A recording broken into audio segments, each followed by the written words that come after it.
This video, what I'm going to do, I apologize, I do have a bit of a cold, but I'm going to go through all of the stuff I took on the Everest Base Camp trek, show you what I took, show you what I thought of what I took, make some recommendations on things that I think are particularly good that I did, and let you know some things that I wouldn't have done. So I hope you enjoy it, and here we go. For electronics, in no particular order, I brought a set of simple headphones. I brought a series of different charging cables, so this is not the only one, but just make sure you have the charging cables for the devices you're bringing, and maybe a little bit of redundancy in case you lose one or break one. I brought a headlamp.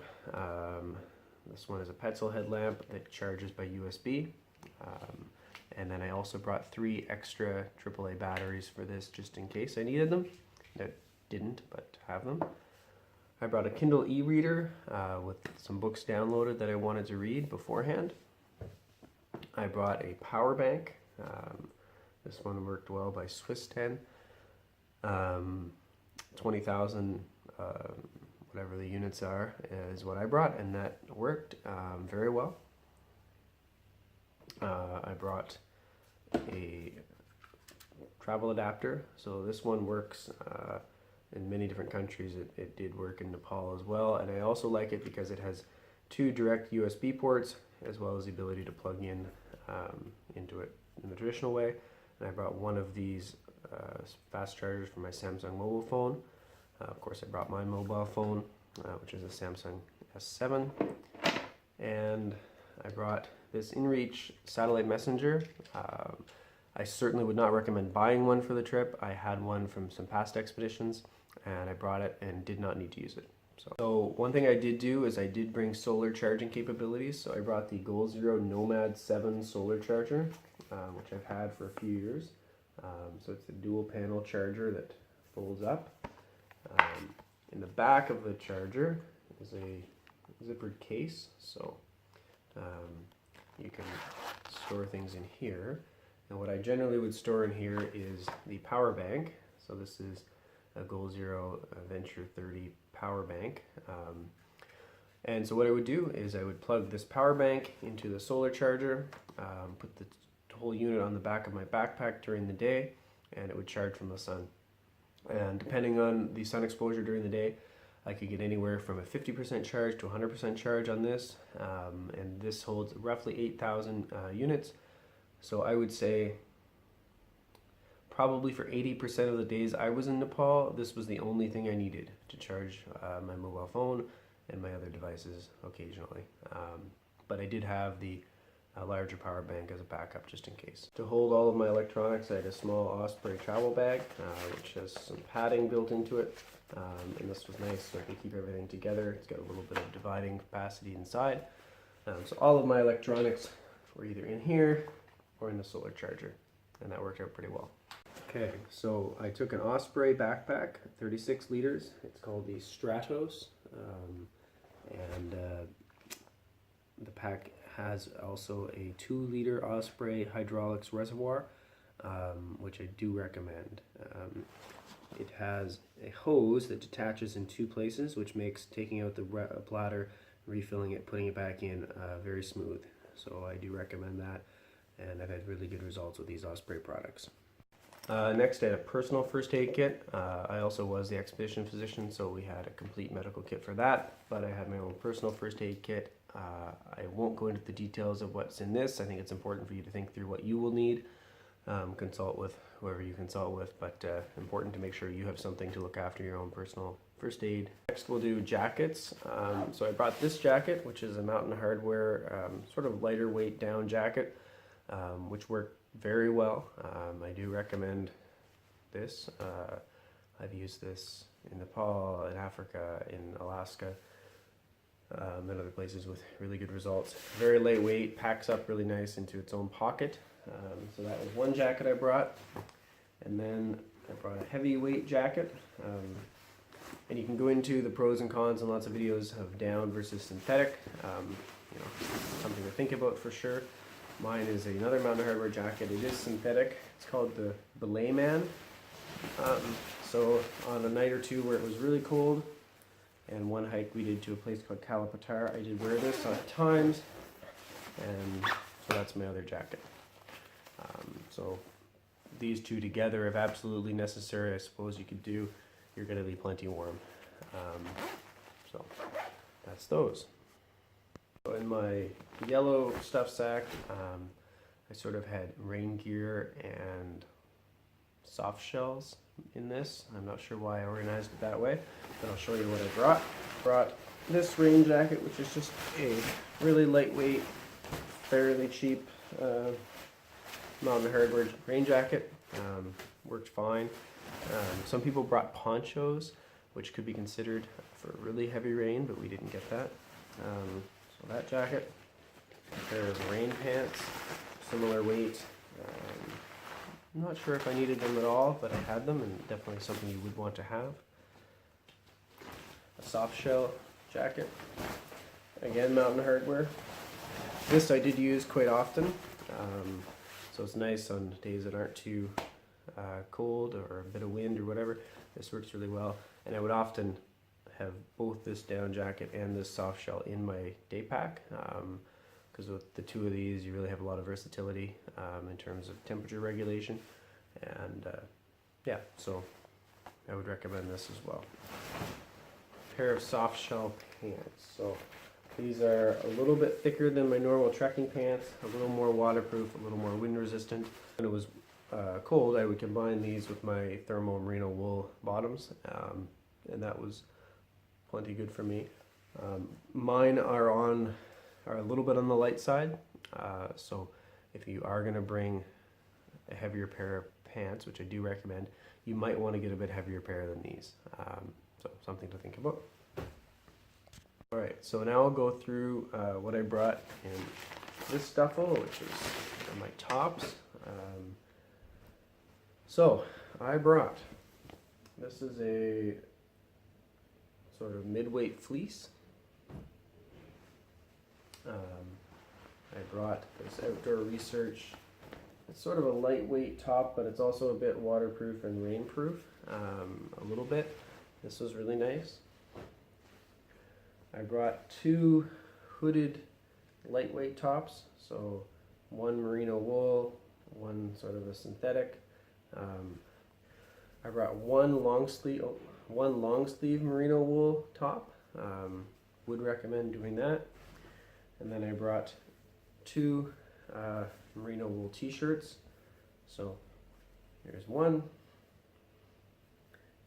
and two. So in another blue stuff sack, I have my kind of socks and underwear. I brought 3 pairs of icebreaker merino wool underwear. 1, 2, 3. It's nice to get them in different colors if you can. Then it's just easier to keep things straight.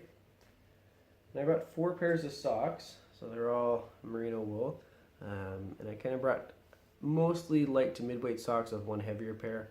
So there's a mid-weight pair. There's kind of a lighter weight pair. Another light to mid-weight pair. And then one heavier pair. So in my green stuff sack, I had kind of pants. So I had a set of merino wool thermal pants for when it was cold. I had my standard trekking pants. So these are accompanied by the name of Cool, K-U-H-L. I've had quite a few products by this company and quite impressed. Good pockets. I'm not sure exactly the model of this one, but good material, a bit flexible, a little bit of waterproofness to it, fairly breathable. So these work well. I also brought a pair of shorts by that same Cool company. Exactly the same material, just shorter. You probably could also buy pants that have zippers that make them convertible from pants to shorts. I didn't do that, but could be a good option. And a belt. So for sleeping, I had a few different things to keep myself comfortable. So this is a sleeping bag. I won't get it out, but it was about a -10 rating. And I also have a sleeping bag liner. These are nice for a few reasons. One, they allow you to make your sleeping bag warmer when you put this in, but also if it's a warm night and you don't want to use your whole sleeping bag, you can just use this. Or in a lot of the tea houses, they will have blankets. But what I would do is I would get inside of this and then get under the blankets, just I guess for hygiene reasons more than anything else. And then I also bring these booties. Mine are polyester. You can get down ones. These are something that's easy to overpay for, but if you kind of keep your eyes open, you can get these sometimes on a good sale. And so they're nice to keep your feet warm when it's extra cold, but also just to have something else to wear on your feet around some of the tea houses in the evenings. Okay, and for gloves, I'll go from heaviest to lightest. So I brought one pair of big mitts. Only probably used these once and really didn't need to use them, but if you ever did need them, there's something you want to have. I brought a pair of gloves, like warm weight gloves, and they're liners. So that's my second pair of gloves. I brought kind of a light to mid-weight pair here that maybe a black diamond. These are quite nice. They're heavier than just a straight up liner glove, but they're not so heavy that they really have any impact on mobility. They also work with your mobile phone. So these were nice. And then I didn't need these, but I brought this pair of kind of heavier weight soft shell gloves that are fairly waterproof in case it was raining a lot, but I could have got by without them. So I brought two buffs. These are versatile. You can wear them as a hat or neck warmer. I brought one kind of winter hat with a chin strap. I brought a balaclava. And then I brought this sun hat, which isn't the most good looking piece of equipment, but it is excellent for keeping the sun off your face. It is a removable kind of a neck guard, but this worked really well. I brought this hat, which I used a little bit for hiking, but also just if I wanted to switch hats in the evening or something. I brought two insulated Nalgene bottles, so there's a normal Nalgene bottle in each of these, surrounded by an insulated holder. I probably did not need both of these, and I almost certainly did not need them to be insulated, but that's what I took. It worked fine. One of the advantages of the insulation, in addition to keeping it hot or cold, is you can easily strap it on your pack or onto your chest strap or somewhere, so you can keep it nice and accessible. But not needed. I think one Nalgene would probably be sufficient if you have a good camelback, but something to consider. I brought a watch. So this is a Sunto watch. It's one of their more basic ones, but it does do, of course, time, compass, and altitude, as well as a few other things. It was good. Trekking poles, and I put a little bit of duct tape on here just in case you need it. It's easy to get access to. So two trekking poles. I brought a towel. So this is one of those microfiber towels, I think it's called. Mine was a bit smaller than some, but it worked perfectly fine. And I would often dry this. The tea houses usually have a central common area with a fireplace, so you could often dry it overnight in there. And then I brought an extra stuff sack. Actually, I think I brought two extra stuff sacks, and what I would use these for is one of them I would use to put my dirty clothing in, and then when I got to a tea house that did laundry, I would wash it.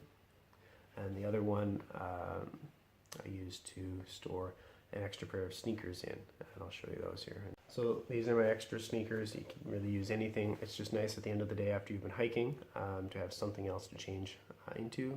One, just it feels good in your feet, but two, it lets your hiking boots dry out. And I'll show you my hiking boots now. So these are my hiking boots. These are Solomon hiking boots. I've had a few pairs of these. I really recommend them. They fit very well, straight out of the box, very minimal break-in period, if any. They last well, they have good grip, good laces, good customer service. So I think I've had 3 pairs of these. 2 of them I still use, one I did wear out. So really good hiking boots. This is all my personal toiletries, so another nice Osprey product. Has everything, so I can go through, but I did bring a razor, didn't use it. This little Osprey pack comes with a mirror. Didn't use that, but I had it. I brought deodorant, toothpaste, toothbrush, make sure you keep those clean and don't use the tap water there. This stuff was in the medical kit, but I also bring it. It's called Old Bass Oil. It's really nice, like if you get congested or it's really dusty, it just helps you feel like you're breathing a little better. And then in the bottom of this kit, I have a collection of things, some SPF lip balm. This had earplugs in it, some dental flossers.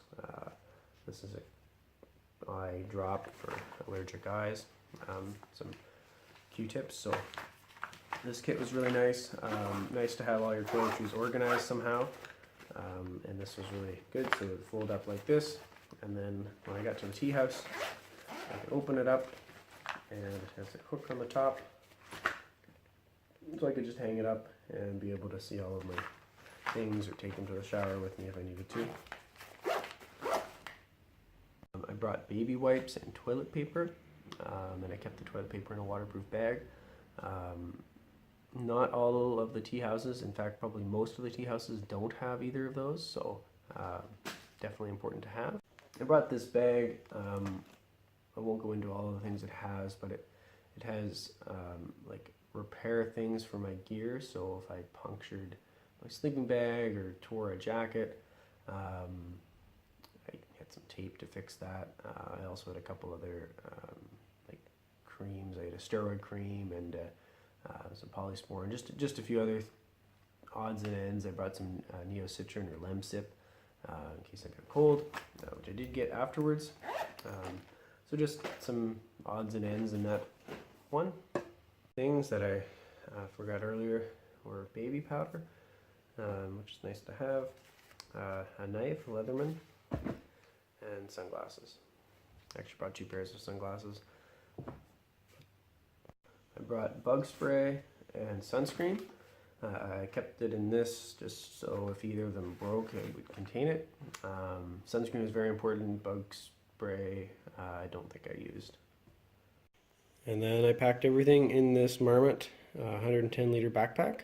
And there's lots of room to spare for souvenirs or gifts or whatever you may want to purchase.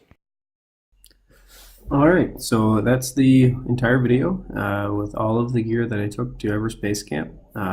If you have any questions or anything I can clarify, please let me know in the comments and I will do my best. So thank you very much.